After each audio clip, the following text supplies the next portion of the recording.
Expat Québec, c'est une communauté qu'on a voulu créer pour tous les Québécois qui sont ailleurs dans le monde pour pouvoir communiquer un peu ensemble, se raconter un peu leur histoire, puis connecter, puis trouver des ressources ensemble. Il n'y a pas eu d'événement déclencheur, mais on arrivait à un moment dans nos vies où on était bien dans notre couple. On avait une maison où on était bien aussi. Notre famille était fondée.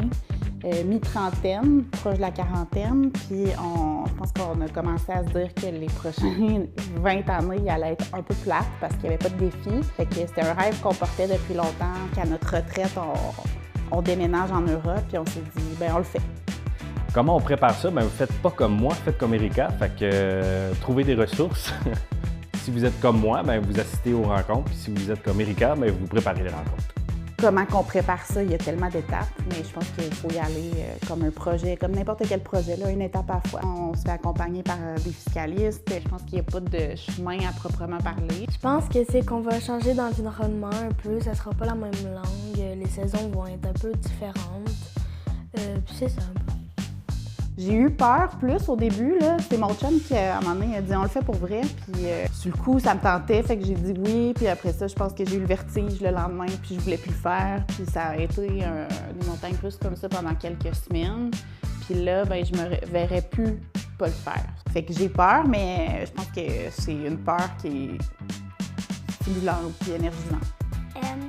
Que je perds ma langue, que je perds mes amis. Est-ce que j'ai peur? Non. Est-ce que j'appréhende un peu ce moment-là? Je pense que oui, on est dans une maison quand même qu'on aime avec nos amis, nos familles autour, mais je pense qu'on a quand même à faire ce saut-là pour aller vivre quelque chose de différent. Donc, peur, non, mais c'est sûr qu'il y a des choses qui vont me manquer ici. J'ai hâte d'aller dans une piscine. J'ai hâte qu'il neige plus. Puis aussi, j'ai hâte de manger des churros.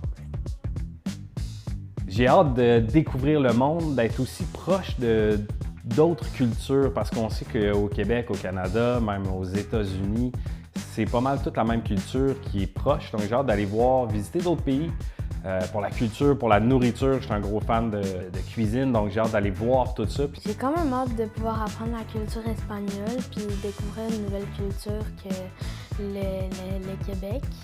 C'est sûr, le Québec a des cultures magnifiques, mais l'Espagne en aura mieux encore, je pense. J'ai hâte de vivre un rythme de vie un peu plus lent qu'ici au Québec.